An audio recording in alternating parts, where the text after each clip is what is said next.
My name is Alaska Cohen, and at 26, I never imagined I would be sitting at the family dinner table feeling like an outsider. For weeks, I had prepared to present my startup idea, hoping my parents would loan me the seed money to get started. Instead, I was met with words that changed everything. You need to learn financial independence. Just moments later, they erupted into applause when my sister Sophia announced her acceptance into medical school.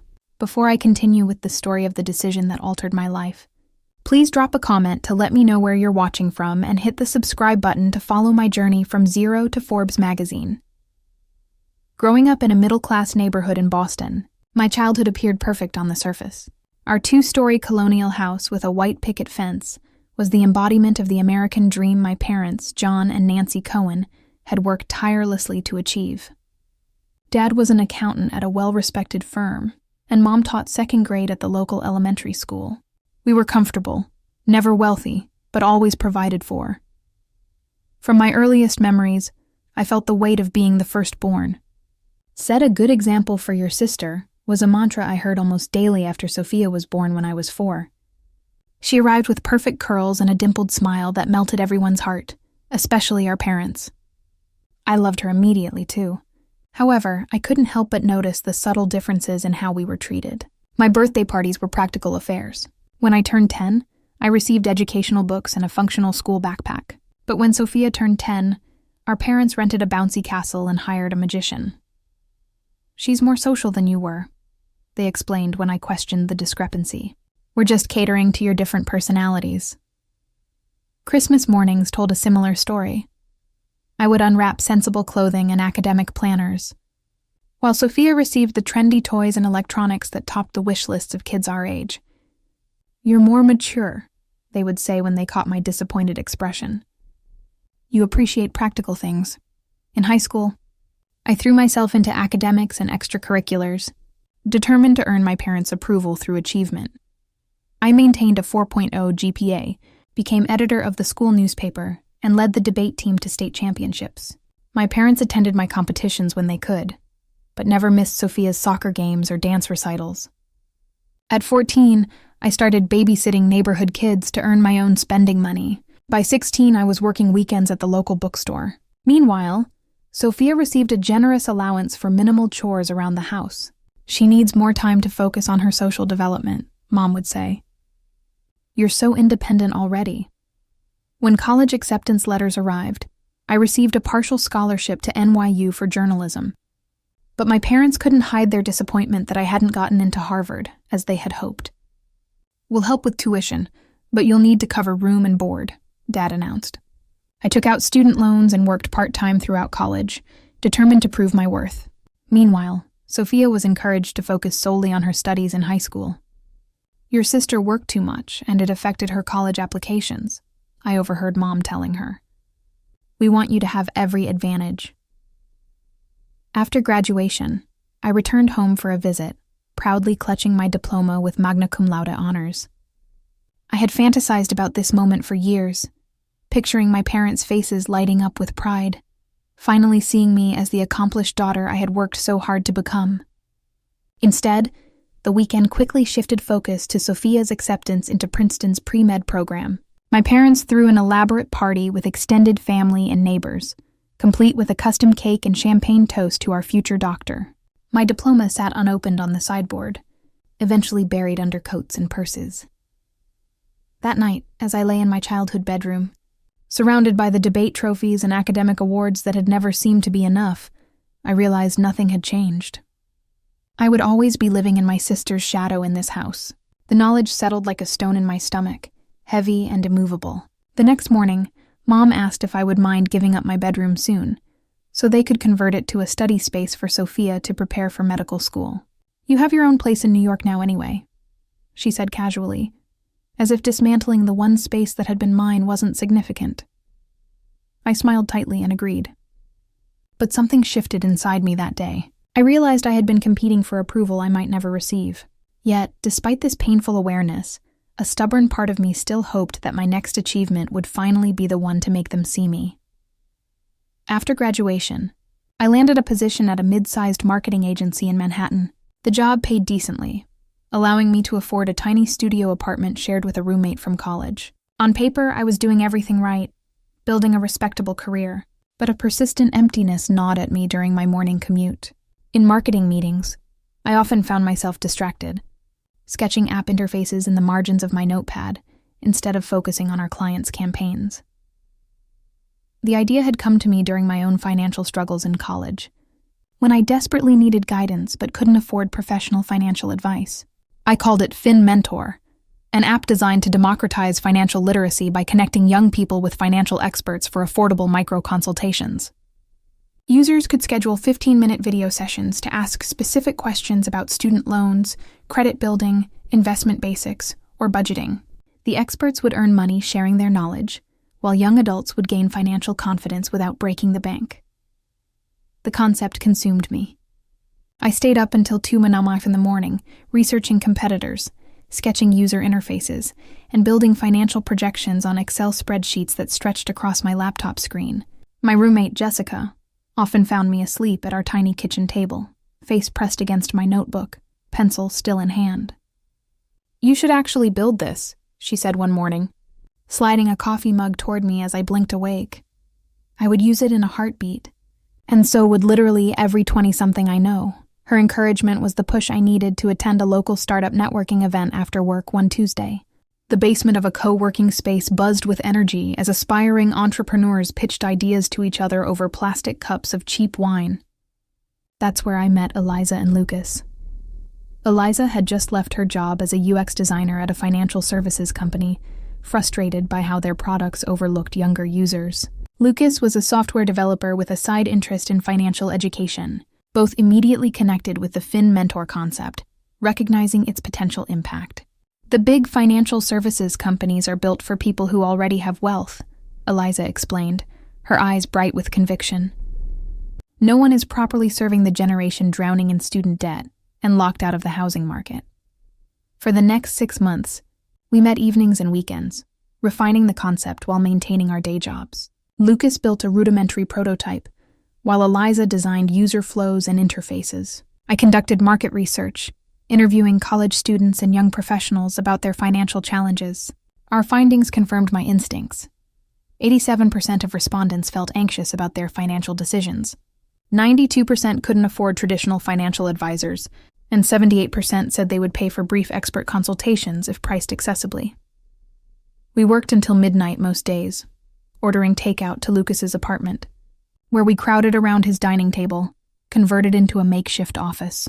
I sacrificed my social life, canceled dating apps, and used every vacation day from my marketing job to focus on FinMentor. By month 6, we had a business plan, financial projections, and a working prototype. But to build a market-ready version, secure office space, and sustain ourselves during the launch phase, we needed funding. Angel investors and venture capitalists wouldn't consider us without an existing product and user base, creating the classic startup catch-22. We needed $50,000 to get off the ground, an amount impossible to cobble together from our savings alone. Lucas had already invested his $15,000 inheritance. Eliza contributed $10,000 from her design freelance work. I had managed to save $12,000, liquidating my modest investment account and selling my car. We were still $13,000 short of our minimum viable launch budget. The solution seemed obvious, though uncomfortable. My parents had helped fund Sophia's education without hesitation. Surely they would consider a loan for my business venture, especially with our thorough business plan and the promise to repay them with interest once we secured proper funding. After an agonizing week of internal debate, I called my mother on a Sunday evening. "I'm coming home next weekend," I said, trying to sound casual. "I have something important I'd like to discuss with you and Dad."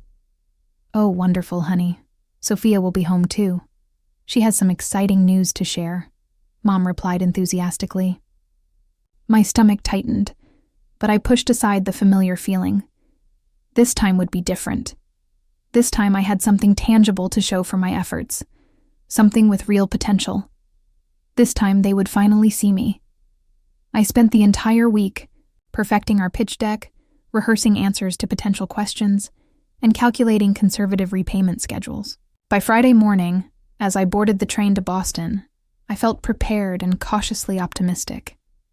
This wasn't just about getting money. It was about earning my parents' faith in me and my vision. The evening before our family dinner, I sat cross-legged on my childhood bed, reviewing my presentation one last time. I had condensed our 30-slide investor pitch to just 10 slides, focusing on the problem, solution, market opportunity, and loan repayment plan. The laptop screen illuminated my face as I muttered talking points under my breath, determined to anticipate every possible objection. My phone buzzed with a text from Eliza. "You got this. They'll see what we see." I wished I shared her confidence. My parents were practical, risk-averse people who valued traditional career paths. Entrepreneurship wasn't in their vocabulary. Still, I had facts, figures, and passion on my side. Surely that would count for something. The next evening, our family gathered around the dining table, adorned with Mom's best china and crystal glasses, a sure sign of a special occasion. The familiar aroma of pot roast, my dad's favorite, filled the air. Mom had even lit candles and placed a fresh flower centerpiece on the lace tablecloth, touches typically reserved for holidays and celebrations. Sophia arrived last, her entrance marked by the jingle of her car keys and the click of designer heels against the hardwood. She looked polished in her business casual outfit, her dark hair falling in perfect waves around her shoulders. She hugged our parents warmly before giving me a quick side hug. "Sorry I'm late," she announced breathlessly.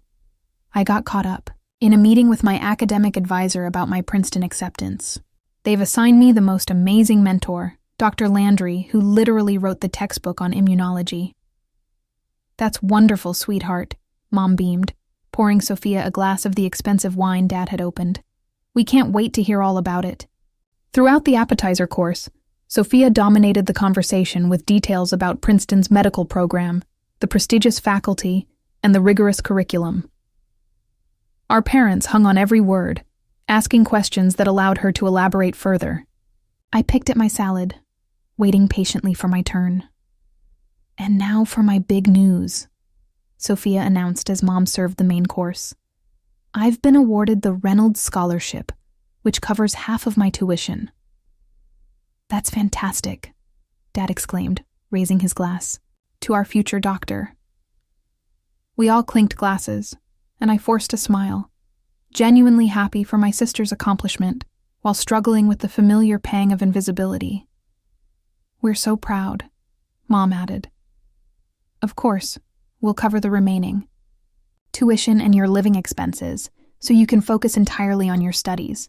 I nearly choked on my water. They were planning to spend well over $100,000 on Sophia's education without hesitation. Surely they could spare a fraction of that as a business loan.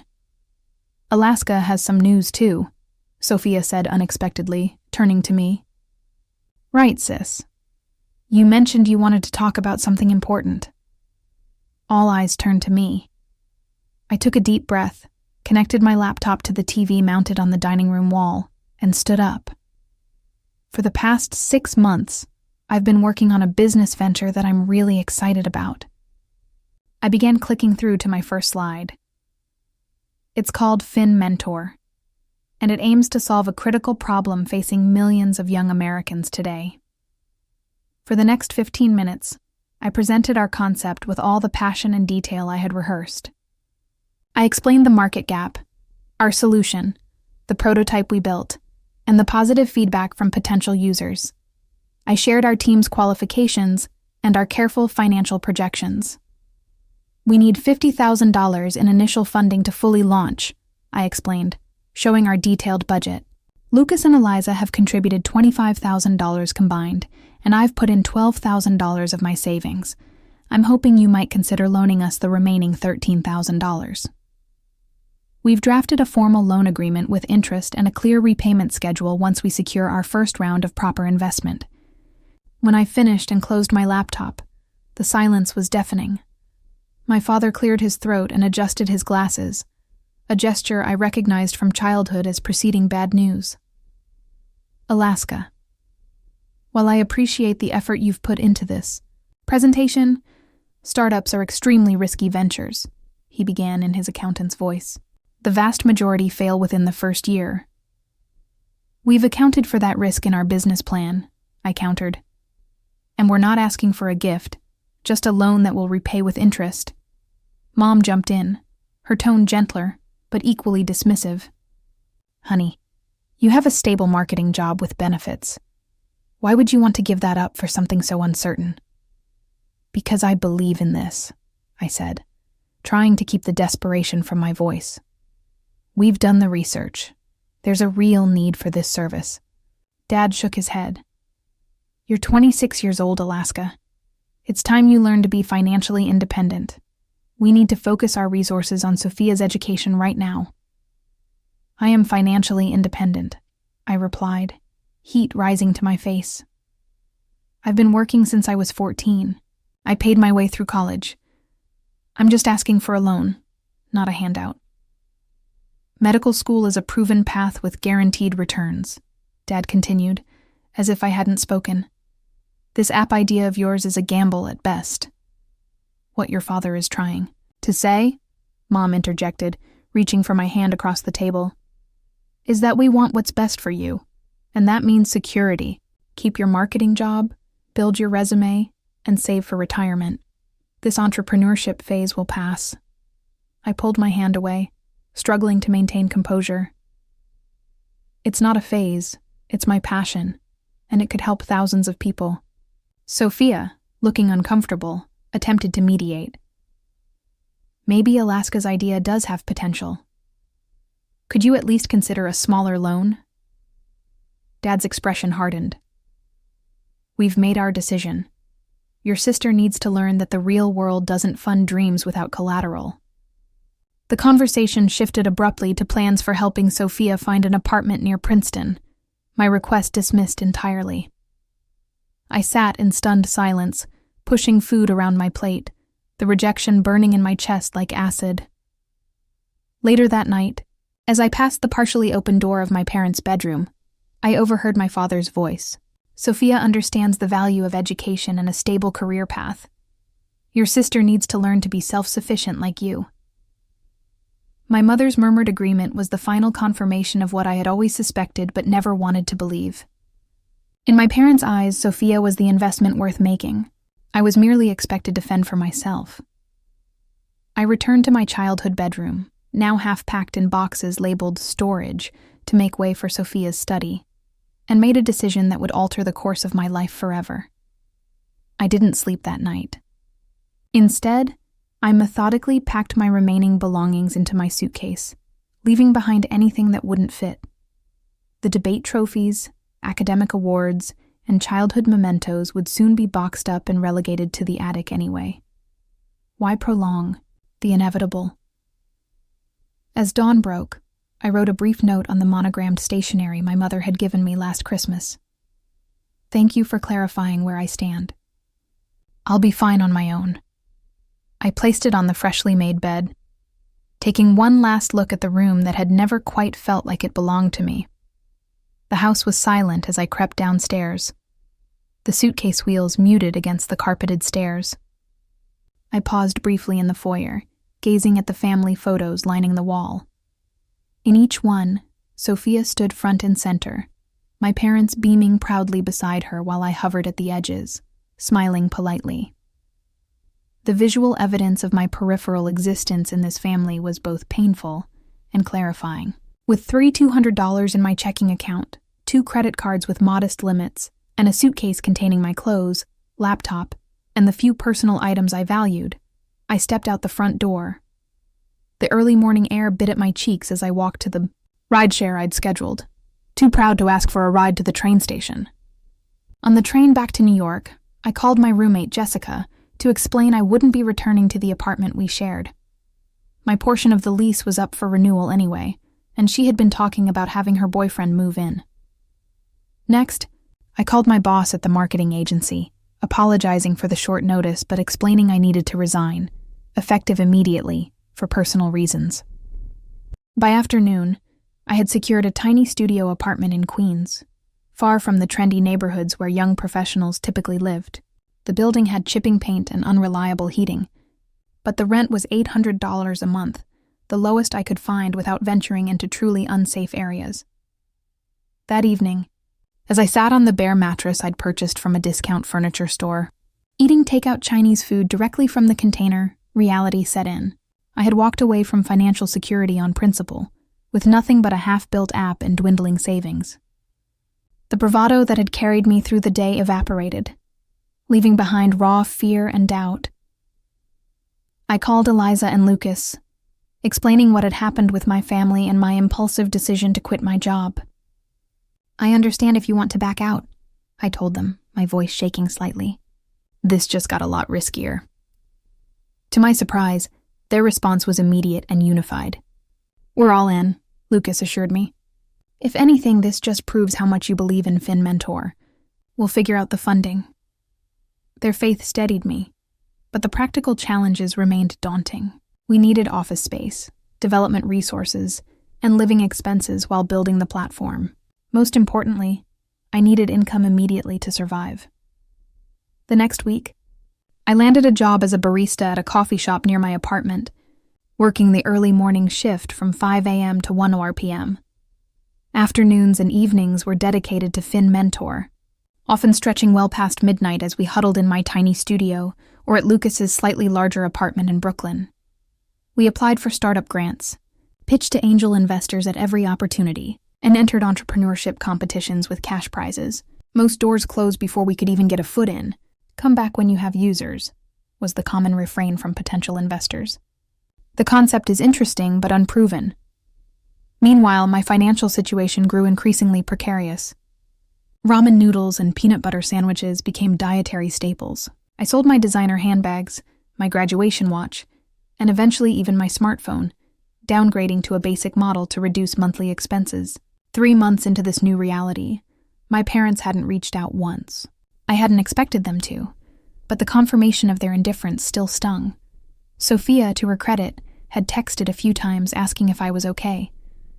I responded with brief assurances that I was fine, too proud to admit the truth. Then came the Instagram post that nearly broke my resolve. Sophia, beaming in front of a modern condominium building, scissors in hand, cutting a red ribbon stretched across the doorway. The caption read, "So grateful to Mom and Dad for helping me secure my first home. Perfect location near med school. Blessed dream come true." I stared at the photo, taking in the sleek glass building, the brand new furniture visible through the window, and my parents standing proudly beside Sophia. The red ribbon, a literal symbol of the gifts they bestowed upon her while telling me to fend for myself, felt like a slap across the face. That night, I cried for the first time since leaving Boston.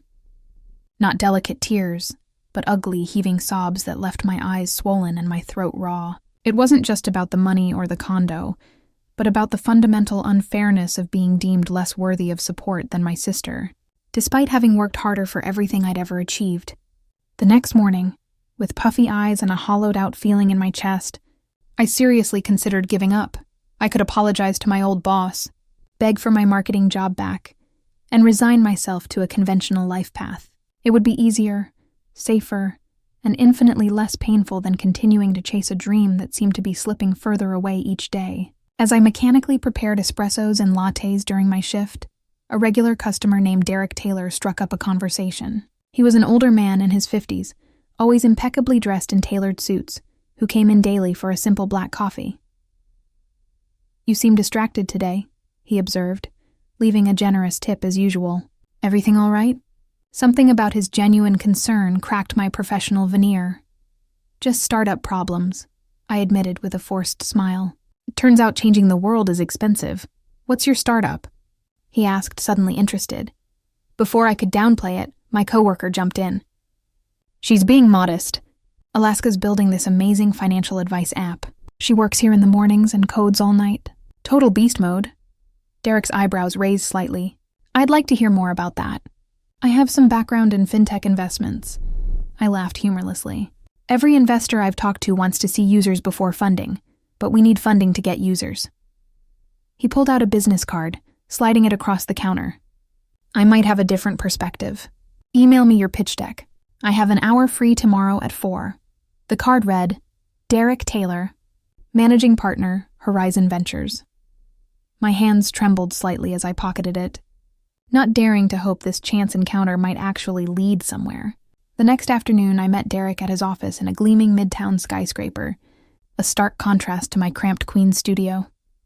I'd spent the morning polishing our pitch deck and practicing my presentation, trying to ignore the flutter of anxiety in my stomach. This felt like our last chance. Derek's corner office offered panoramic views of Manhattan, with minimalist furniture and modern art adorning the walls. He greeted me with a firm handshake and gestured toward a sleek conference table. Without preamble, he said, "Show me what you're building." For the next 40 minutes, I walked through our vision for FinMentor, explaining the market opportunity, our technical approach, and our go-to-market strategy. Derek listened intently, occasionally asking pointed questions that revealed his deep understanding of both finance and technology. When I finished, he leaned back in his chair, studying me carefully. "Your concept is solid, but what really interests me is your conviction," he said. "I've been in this business for 20 years, and I can spot the difference between entrepreneurs who see startups as lottery tickets and those who are genuinely mission-driven." He tapped his fingers thoughtfully on the table. "Why this particular problem? What's your personal connection?" The question caught me off guard. Most investors wanted projections and competitive analyses, not origin stories. But something about Derek's direct gaze encouraged honesty. "I struggled with financial decisions throughout college," I admitted. "My parents expected independence without providing the knowledge to achieve it. I made expensive mistakes with student loans and credit cards that I'm still paying for. Meanwhile, my sister..." I paused, reluctant to sound bitter. "Let's just say financial education isn't equally distributed, even within families." Derek nodded slowly. "That authenticity comes through in your pitch. You're solving a problem you've experienced firsthand." He closed my presentation on his tablet. "I'm prepared to offer you $200,000 in seed funding for 20% equity." I blinked, certain I'd misheard. "200,000? Just like that?" "Just like that," he confirmed with a slight smile. "Sometimes in venture capital, you bet on the jockey, not just the horse. You're clearly all in on this venture, and that level of commitment is rare and valuable." 3 weeks later, after due diligence and paperwork, the funds hit our business account. The investment transformed our timeline and possibilities. We rented a small office in a co-working space, hired 2 junior developers to support Lucas, and properly compensated Eliza for her design work instead of relying on her after-hours availability. I moved from my Queens studio to a modest but comfortable 1-bedroom apartment closer to our office, where I no longer needed to choose between buying groceries or paying the electric bill. The constant background anxiety about basic survival faded, allowing me to focus fully on building FinMentor. 4 months of intensive development followed. We worked 12 to 18-hour days, ordering takeout to the office and often sleeping on the couch in the common area rather than going home. The pressure was immense, but for the first time, it felt productive rather than crushing. The day we launched our beta version to 100 test users was both terrifying and exhilarating. We gathered in our office, refreshing the dashboard every few minutes to monitor signups and activity. Initial feedback was brutal. Users complained about confusing navigation, slow loading times, and difficulty matching with appropriate financial advisors. One particularly harsh review called the experience amateur hour at best. Each criticism felt like a personal attack, validating every doubt my parents had expressed. "This is normal," Derek reassured us during our weekly update call. "First versions always suck. What matters is how quickly you iterate." We threw ourselves into improvements, sleeping even less as we addressed user complaints and refined the platform. Lucas rewrote major portions of the codebase to improve performance, while Eliza completely overhauled the user interface based on feedback. I personally called every beta user who had left negative comments, asking detailed questions about their experience and expectations. 3 weeks and 2 major updates later, our persistence began paying off. User session times increased, more financial advisors applied to join our platform, and positive reviews started outnumbering negative ones. The day we hit 1,000 active users, we celebrated with cheap champagne in plastic cups. It was a modest milestone by industry standards, but it represented validation of our core concept. People did want accessible financial guidance, and our platform was beginning to deliver it effectively. That evening, my phone lit up with a text from Sophia. "Happy birthday, sis. Mom and Dad got me a new car as an early graduation present. Miss you. The message included a photo of her posing beside a shiny new Audi, our parents beaming proudly in the background. I stared at the image, realizing I had been so consumed with Fin Mentor that I had forgotten my own birthday. More tellingly, my parents had forgotten to, or simply hadn't cared to, acknowledge it. I sent back a polite, "Thanks, congrats on the car," and returned to coding, channeling the renewed hurt into productivity. Each parental slight strengthened my determination to succeed without their support or approval. 18 months after our initial launch, a tech journalist from TechCrunch used Fin Mentor to prepare for buying her first home and wrote a glowing article about her experience. The piece highlighted our unique approach to making financial expertise accessible and affordable for younger users. The article catapulted us into unexpected visibility. Our user base jumped from 8,000 to over 100,000 within 3 weeks. Financial advisors clamored to join our platform. Attracted by the influx of potential clients, suddenly the challenge wasn't finding users, but scaling our infrastructure to support the rapid growth. Derek introduced us to additional investors who were now eager to participate in our success. We secured a $3 million funding round that allowed us to hire a proper engineering team, customer support staff, and a small marketing department. My role evolved from doing everything to leading a growing organization. I had to learn management skills on the fly, making painful mistakes, but growing increasingly confident in my abilities. The scared, rejected daughter who had fled Boston was transforming into a respected CEO with a clear vision and the resources to execute it when I was nominated for the Emerging Woman in Tech Award by a prominent industry association. I assumed it was a long shot. The other nominees included founders of companies with valuations 10 times greater than Fin Mentor's. I attended the gala dinner mainly for networking opportunities, wearing a rented designer dress and costume jewelry. The announcement of my name as the winner sent a shockwave through me. As I walked to the stage on trembling legs, I caught glimpses of genuine respect on the faces of industry veterans I had admired from afar. The crystal trophy felt substantial in my hands, a tangible symbol of vindication. The visibility from the award led to an invitation I had never anticipated, a meeting with investors from Silicon Valley's most prestigious venture capital firms, interested in leading our Series A funding round. The meeting took place in a sleek conference room with floor-to-ceiling windows overlooking the Bay Area. I had flown in the night before, rehearsing my presentation in a hotel room that cost more per night than my first apartment's monthly rent. The stakes were immeasurably higher now, but strangely, I felt calmer than I had during that family dinner in Boston 2 years earlier. 5 investors sat across the table, representatives from firms whose names carried enormous weight in the startup world. I recognized them from industry publications and podcasts.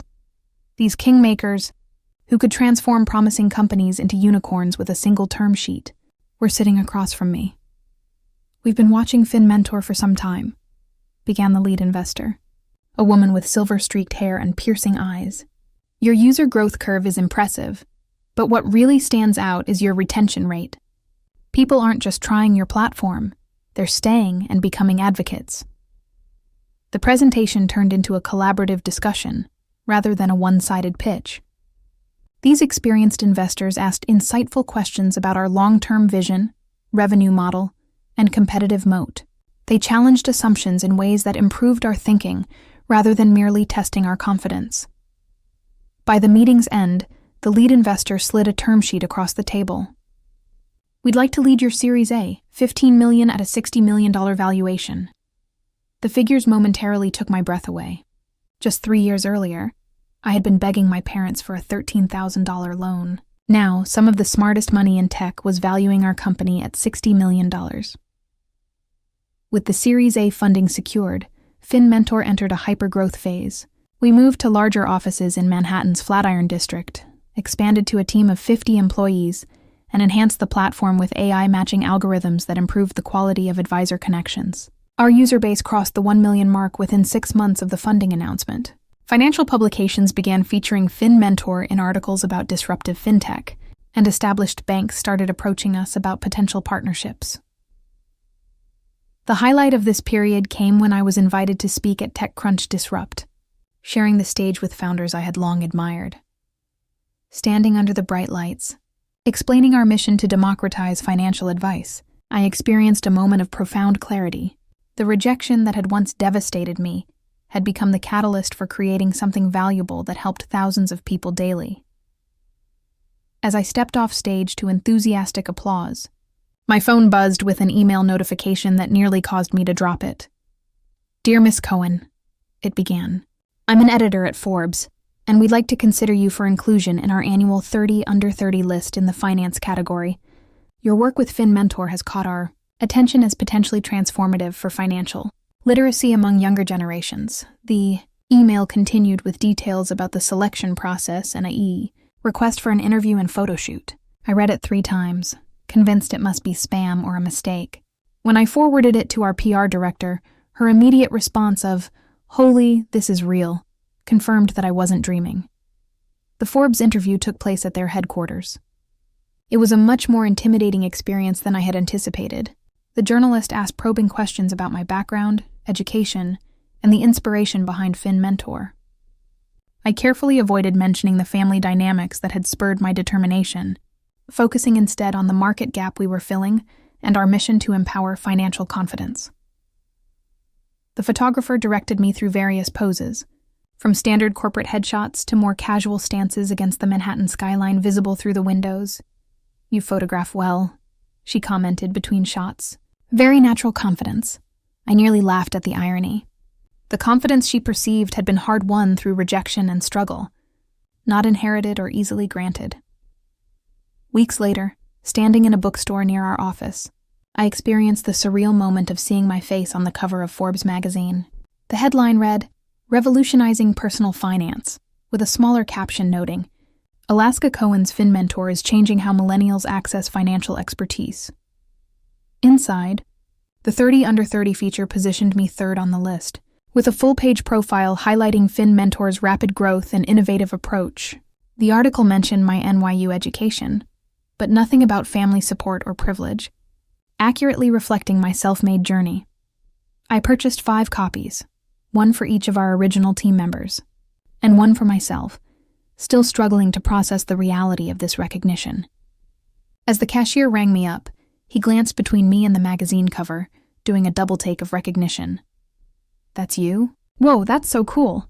His genuine excitement made the achievement suddenly feel real in a way the professional photo shoot and interviews hadn't. I had created something significant enough to be recognized by one of the most respected business publications in the world.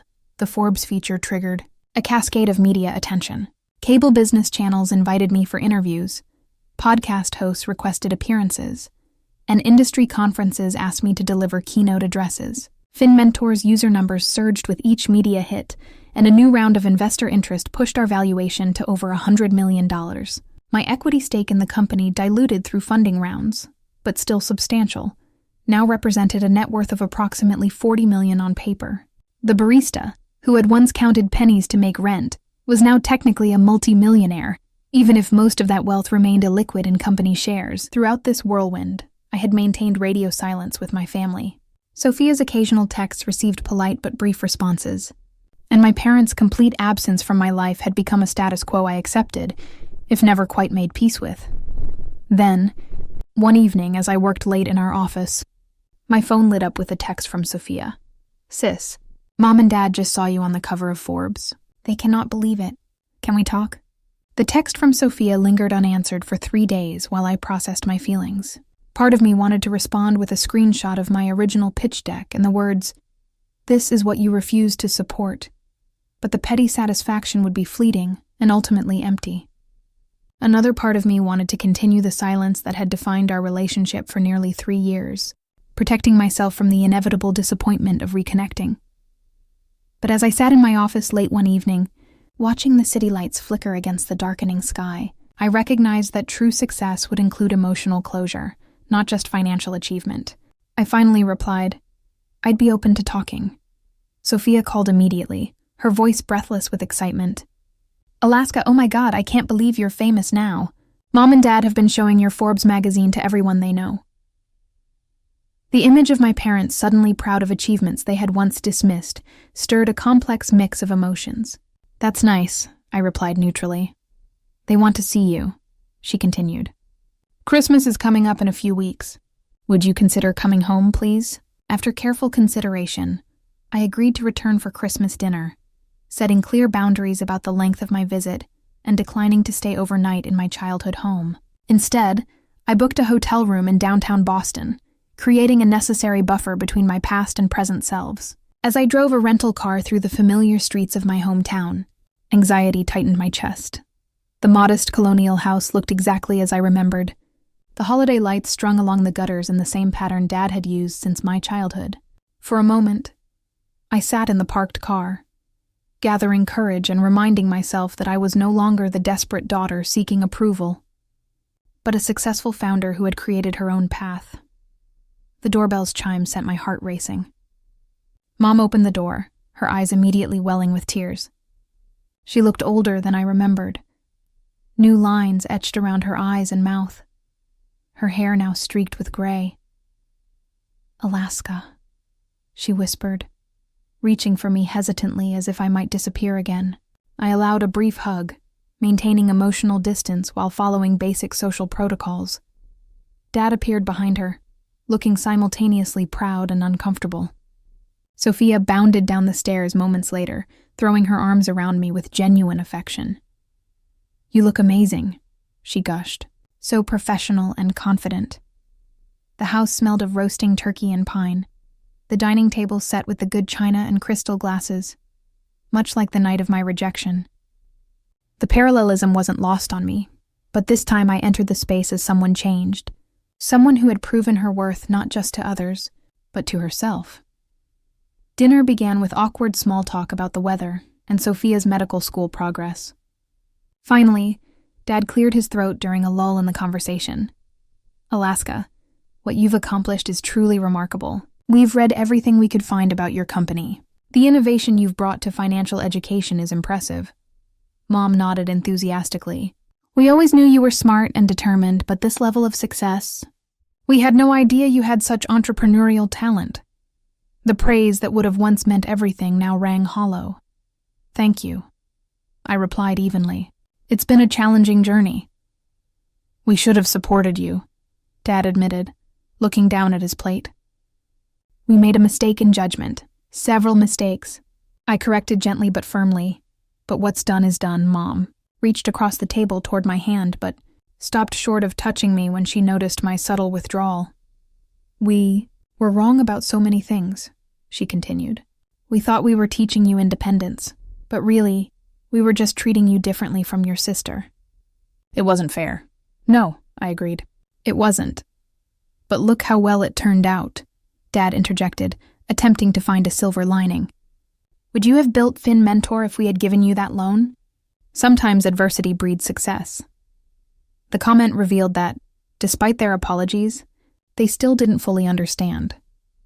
"I built Fin Mentor despite your rejection. Not because of it," I said, my voice steady, "and I would have built it better and faster with your support, both emotional and financial." An uncomfortable silence fell over the table until Sophia spoke up. "I always admired your resilience even when we were kids. You never needed anyone's approval the way I did. I envied that about you." Her confession surprised me. "I did need approval," I admitted. "I just learned to stop expecting it and find validation elsewhere." As dessert was served, Dad broached the subject I had been anticipating. "We've been thinking about making some investments for retirement. Given your expertise now, perhaps you could advise us. Maybe there are opportunities with your company or similar startups." The request confirmed my suspicion that their renewed interest wasn't purely familial. "Fin Mentor has a rigorous investment process for our venture rounds," I explained professionally. "But I'd be happy to connect you with one of our financial advisors who specializes in retirement planning for your demographic." Dad's face fell slightly at the polite deflection, and Mom quickly changed the subject to safer territory. Later, as I prepared to leave, Sophia walked me to my car. "I'm sorry," she said simply. I didn't understand back then how differently they treated us. I was so caught up in my own path. Her sincerity touched me. Despite everything, I had never blamed my sister for our parents' favoritism. "It wasn't your responsibility to notice or fix," I assured her. Are you going to forgive them? She asked, hugging herself against the cold December air. I considered the question carefully. Forgiveness doesn't mean pretending it never happened, or trusting that it won't happen again. It means I'm not carrying the anger anymore. So yes, I've forgiven them, but our relationship will never be what it might have been. And us? She asked uncertainly. Can we rebuild? The vulnerability in her question reminded me of the little sister I had once protected and loved without reservation. We can try, I offered, one step at a time. In the months that followed, I maintained cordial but boundaried contact with my parents, while developing a more genuine connection with Sophia. When she struggled to find a prestigious medical internship, I introduced her to contacts I had made through business networking, helping her secure a position at a leading hospital. The experience with my family taught me that true independence isn't about rejecting support or proving yourself without help. It's about building a life where your value isn't determined by others' validation, where you're free to accept or decline connection based on how it serves your well-being rather than your need for approval. FinMentor continued to flourish, expanding internationally and developing new features to serve diverse financial needs. We launched a scholarship program specifically designed for young entrepreneurs lacking family financial support, turning my personal pain into an opportunity to help others avoid similar struggles. The journey from rejection to success transformed me in ways beyond professional achievement. I learned to validate myself rather than seeking external confirmation of my worth. I discovered that resilience comes not from never falling, but from rising despite the weight pushing you down. Most importantly, I recognized that the greatest freedom comes from building your own definition of success rather than chasing someone else's. Today, as I reflect on the red ribbon that once symbolized painful inequality, I see it differently. That ribbon marked a door closing, but it also pointed me toward a window opening to greater possibilities than I could have imagined when sitting at my parents' dinner table, heartbroken by rejection. The true measure of success isn't making the Forbes list or building a multi-million-dollar company, though those achievements certainly validate the path I chose. The real victory is in the knowledge that no one else's limitations can define your potential if you refuse to accept them as your own. Have you ever had to prove yourself to family members who doubted your dreams? Did you let their lack of support stop you? Or did it fuel your determination like it did mine? Share your story in the comments below. And if this journey resonated with you, please like and subscribe to hear more about navigating family dynamics, entrepreneurship, and finding success against the odds. Remember, sometimes the people who believe in you least give you the greatest opportunity to prove how much you believe in yourself. Thank you for listening, and may your own journey lead to the success you deserve.